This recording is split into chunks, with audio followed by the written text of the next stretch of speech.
Welcome to Brett Ridgeway's Learning for Life video lessons, and in this lesson we are going to once again continue our expansion of our chords on our instrument with different shapes. We've talked about diamond shapes, we've talked about line chords, shed chords, triangles, and right now we're exploring the chord of D all over our instrument. And this is where we have left off. In the first lesson we covered the shed chord, which is here. We added this bass note because this here is an A, and defined on the 5th or 6th course of your chord, of your scale rather. You can find this note by going straight across to a mark, mark to mark. So above a mark to above a mark, but mark to mark and then up one. So in the first lesson we covered, and I had you just play these different chord shapes. Then in the second week we added this shape right here, actually right here. And in the same way, to find this note, which is a D on the bass bridge, you go mark to mark, up one, so we added that.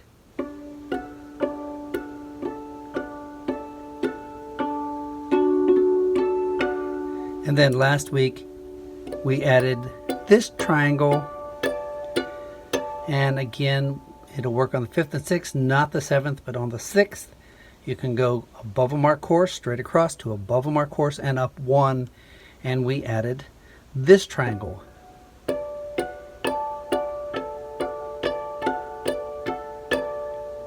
So let's add one more note. And I'm just going to use something different here.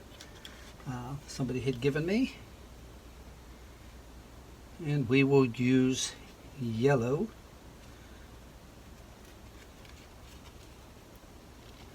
If I can get one off of here. And nice little smiley face. We are going to put that right up here. So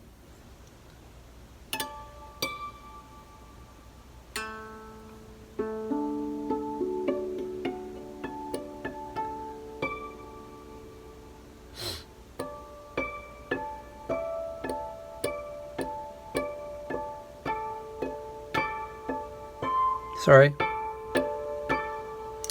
The dots are actually, once you learn these, are a little disorienting to this, but this, I think it helps you see the arpeggio here.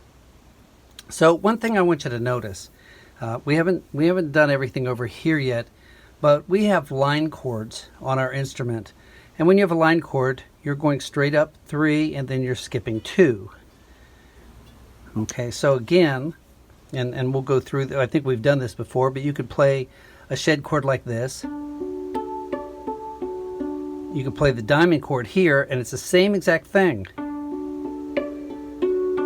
Then we talked about a left flag. Oh, sorry.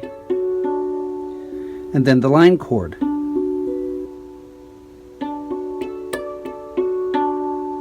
We also have that here.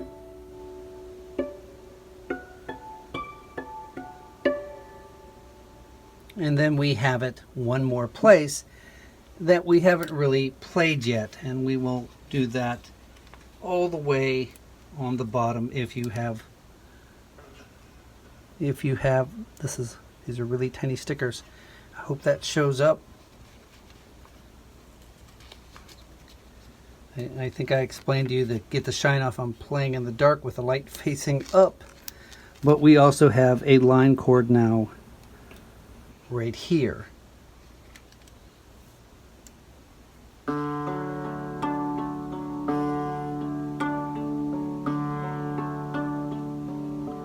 We have the left flag.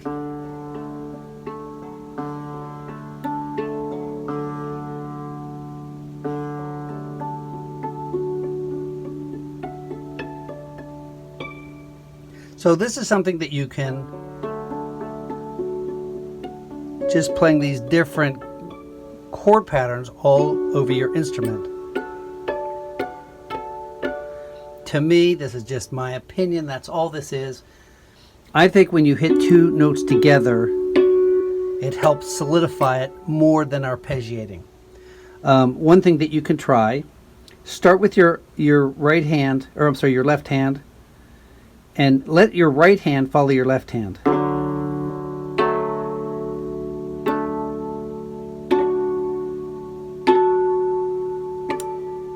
Now here it's easier just to switch.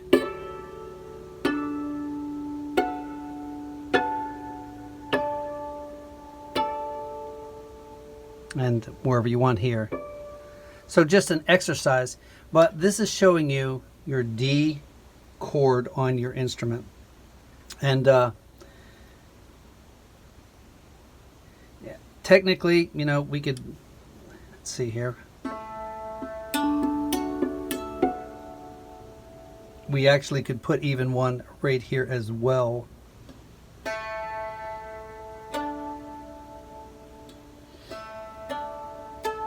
So we have these all over our instrument. So we could put one there. Might as well put one there. Because what these are, they're combinations of, when we talked about this before, when you have a D chord, you take your first, third, and fifth note of that scale, and that tells you the notes in the D chord. So you have D, F sharp, and A. So it's D, F sharp, and A. Here you have an A. Here you have a D. Here you have an A. Here you have an F sharp. Here you have a D. So you have all these all over your instruments. It's good to learn those. I think it's really good to learn the shapes. And you could break these down in any way you want. You could sit here and do, for example, you could do a line chord here over and over. Just practice this. I know it's not fun. Then do a line chord here.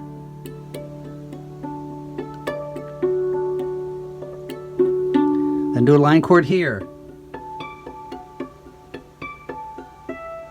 Sorry. So you could add these shapes however you want, and just playing these over and over and over are going to build your muscle memory. Now, we did D, but you know, you could do the same thing. We could take all these stickers off and do the same thing with G, which we may do in another lesson just to help solidify this.